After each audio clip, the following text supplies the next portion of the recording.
വീര്യം കുറഞ്ഞ മദ്യത്തിന്റെ നികുതി ഇളവിൽ മുഖ്യമന്ത്രി നേരിട്ട് കണ്ട് അതൃപ്തി അറിയിച്ച എക്സൈസ് മന്ത്രി എം ലിജു ബജറ്റ് നിർദ്ദേശം ഒഴിവാക്കണമെന്ന് വകുപ്പ് മന്ത്രി ആവശ്യപ്പെട്ടു.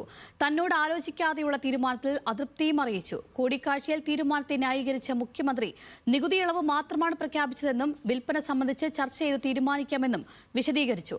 അതേസമയം വിഷയത്തിൽ മുന്നണിയിൽ ഒറ്റപ്പെട്ട വി.ഡി. സതീഷിനെതിരെ AICC general secretary KC. Venugopal തുറന്നടിച്ചു. ബജറ്റ് നിർദ്ദേശത്തിൽ മാറ്റം വരുത്താൻ സമയമുണ്ടല്ലോ എന്ന് രമേശ് ചെന്നിത്തലയും പ്രതികരിച്ചു. നികുതി ഇളവ് നൽകാനുള്ള സർക്കാർ തീരുമാനത്തിൽ എതിർപ്പറിയിച്ച് വിവിധ സാമുദായിക സംഘടനകളും രംഗത്തെത്തി. വീര്യം കുറഞ്ഞ മദ്യത്തിന് നികുതി ഇളവെന്ന ബജറ്റ് പ്രഖ്യാപനത്തിനെതിരെ കോൺഗ്രസിലും യു.ഡി.എഫിലും അകമേ നിറഞ്ഞിരുന്ന മുറുമുറുപ്പ് പുറത്തേക്ക് തികട്ടുകയാണ്. തന്റെ അഭിപ്രായം തേടാതെയുള്ള മുഖ്യമന്ത്രിയുടെ ഏകപക്ഷീയമായ പ്രഖ്യാപനത്തിൽ എക്സൈസ് മന്ത്രി എം ലിജു മുഖ്യമന്ത്രിയെ നേരിട്ട് കണ്ട് അതൃപ്തി അറിയിച്ചു. പരസ്യ പ്രസ്താവന ഒഴിവാക്കുകയാണെന്നും തീരുമാനം കുട്ടികൾ ഉൾപ്പെടെ മദ്യവ്യാപനത്തിന് കാരണമാകുമെന്നും എം ലിജു വി.ഡി. സതീശിനെ അറിയിച്ചു.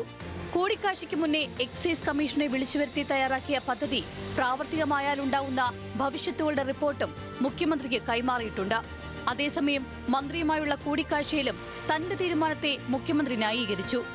നികുതി നിശ്ചയിക്കുക മാത്രമേ ചെയ്തിട്ടുള്ളൂവെന്നും വിൽപ്പന സംബന്ധിച്ച് കൂടിയാലോചന നടത്തിയ ശേഷം തീരുമാനിക്കാമെന്നും വി.ഡി. സതീശൻ നിലപാടെടുത്തു. മദ്യനയവുമായി ബന്ധപ്പെട്ട ചർച്ചയിൽ ഇക്കാര്യങ്ങളും ഉൾപ്പെടുത്താമെന്നാണ് മുഖ്യമന്ത്രിയുടെ പക്ഷം. അതേസമയം മുഖ്യമന്ത്രി വി.ഡി. സതീശന്റെ ഏകപക്ഷീയമായ തീരുമാനമാണ് നികുതി ഇളവെന്ന ആക്ഷേപം അരക്കിട്ടുറപ്പിക്കുന്നതായിരുന്നു കോൺഗ്രസിനുള്ളിൽ നിന്നും ഉയരുന്ന തിരുത്തൽ സമ്മർദ്ദം. നികുതി ഇളവിൽ മുഖ്യമന്ത്രിയെ പ്രതിക്കൂട്ടി നിർത്തിയായിരുന്നു എ.ഐ.സി.സി ജനറൽ സെക്രട്ടറി കെ.സി. വേണുഗോപാലിന്റെ പ്രതികരണം. ഇപ്പോഴുണ്ടായ ആശങ്ക ദൂരീകരിക്കേണ്ട ഉത്തരവാദിത്തം സർക്കാരിനാണെന്നും നയപരമായ കാര്യങ്ങൾ പാർട്ടിയിൽ ചർച്ച ചെയ്യുമെന്നും AICC general secretary KC. Venugopal വ്യക്തമാക്കി. ചില ആശങ്കകൾ ഉണ്ടാവും, ചില ഭാഗത്ത് എന്തായാലും ഇത്തരം കാര്യങ്ങൾ നടക്കുമുണ്ടാവും. പുതിയ ഗവൺമെന്റ് അല്ലേ, തീർച്ചയായിട്ടും അത്തരം ആശങ്കകൾ ദൂരീകരിക്കേണ്ട ഉത്തരവാദിത്വം സർക്കാരിനുണ്ട്. മാത്രമല്ല, ഒരു പോളിസി ഡിസിഷൻസ് ഏതായാലും സംസ്ഥാനത്തെ ബാധിക്കുന്ന ഗവൺമെന്റ് തീരുമാനങ്ങളിലെ നയപരമായ തീരുമാനങ്ങളിൽ പാർട്ടിക്കകത്തും ചർച്ചയുണ്ടാവും. ബജറ്റ് നിർദ്ദേശത്തിൽ ഇനിയും ചർച്ചയാകാമെന്ന് ആഭ്യന്തരമന്ത്രി രമേശ് ചെന്നിത്തല. ബജറ്റ് രഹസ്യം മുൻകൂറായി ചർച്ച ചെയ്താൽ അത് ബജറ്റ് ചോർച്ചയായി വിലയിരുത്തപ്പെടുമായിരുന്നുവെന്നും ആഭ്യന്തരമന്ത്രിയുടെ പ്രതികരണം. ടാക്സുകൾ കുറയ്ക്കുന്നതും കൂട്ടുന്നതുമൊക്കെ അത് രഹസ്യമാണ്, ബഡ്ജറ്റ് രഹസ്യമാണ്. അത് പുറത്തു പറഞ്ഞാൽ ബഡ്ജറ്റ് ലീക്കാണ്. അപ്പോൾ അതുണ്ടാവാൻ പാടില്ല. പിന്നെ ഏതെങ്കിലും തരത്തിൽ ഇനിയും മാറ്റം വരുത്തണമെങ്കിൽ ചർച്ചകളുണ്ടല്ലോ.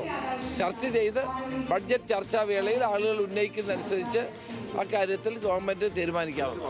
കഴിഞ്ഞ സർക്കാർ വേണ്ടെന്ന് വെച്ച കാര്യമാണ് ഇപ്പോൾ നടപ്പിലാക്കാൻ ശ്രമിക്കുന്നതെന്നായിരുന്നു മുൻ ധനകാര്യമന്ത്രി കെ.എൻ. ബാലഗോപാലിന്റെ മറുപടി. വലിയ തോതിൽ മദ്യത്തിൻ്റെ വ്യാപനം വരുന്ന ഒരു കേസാണിത്. പുതിയ ഒരു സെക്ഷനെ ഉണ്ടാക്കും മദ്യപിക്കുന്ന. കാരണം വലിയ മദ്യമല്ല, അതായത് കട്ടി മദ്യമല്ല കുടിക്കുന്നത്, ലഹരി കുറഞ്ഞതാണ്. അപ്പോൾ പുതിയൊരു സെറ്റ് ആളുകൾ ഇതിലേക്ക് ആകർഷിക്കും. ഒരു new market will be created. അപ്പോൾ ഇത്തരം കാര്യങ്ങൾ റെഡി ടു ഡ്രിങ്ക് എന്ന നിലയിൽ കൈ വെച്ചിട്ട് കുടിക്കുന്ന സ്ഥിതി വരും. അങ്ങനെ വരുമ്പോൾ കുറച്ചുകൂടി വ്യാപിക്കും. വീര്യം കുറഞ്ഞ മദ്യത്തിന് ഏർപ്പെടുത്തിയ നികുതി ഇളവിനെ എതിർത്ത് സമുദായ സംഘടനകളും രംഗത്തെത്തി. സർക്കാർ നീക്കം സംശയാസ്പദമെന്ന് archbishop Mar Joseph Pamplany പറഞ്ഞു. പുതുതലമുറയെ ലഹരിയിലേക്ക് നയിക്കുന്ന തീരുമാനമെന്നാണ് വിമർശനം. മദ്യം അത് 10 മുതൽ 20% വരെയും ആൽക്കഹോളിക് കണ്ടന്റ് 20-നും 40-നും ഇടയിലുള്ളത്, ഇതൊക്കെ നികുതി കുറച്ച് വിതരണം ചെയ്യുക എന്ന് പറയുന്നത് വാസ്തവത്തിൽ മദ്യലഭ്യത വർദ്ധിപ്പിക്കാനും യുവജനങ്ങളെ ഈ മദ്യത്തിൻ്റെ വഴികളിലേക്ക് ആകർഷിക്കാനുമുള്ള നിലപാടായിട്ടാണ് ഞങ്ങൾക്ക് മനസ്സിലാക്കാൻ സാധിക്കും. മദ്യനികുതിയിൽ മുഖ്യമന്ത്രിയെ പേരെടുത്ത് വിമർശിച്ചാണ് സമസ്ത AP വിഭാഗം നിലപാട് പറഞ്ഞത്.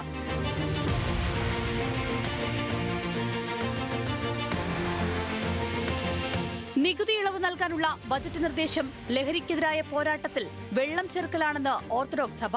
ലഹരിക്ക് വീര്യം കുറഞ്ഞത് കൂടിയത് എന്ന വിശേഷണം തന്നെ ആവശ്യമില്ല. വീര്യം കുറഞ്ഞ മദ്യം സുലഭമാക്കിയാൽ യുവസമൂഹം മാരക ലഹരി തേടി പോകില്ലെന്ന വാദം യുക്തിരഹിതമാണെന്നും ഓർത്തഡോക്സ് സഭ വ്യക്തമാക്കി. ന്യൂസ് മലയാളം, തിരുവനന്തപുരം.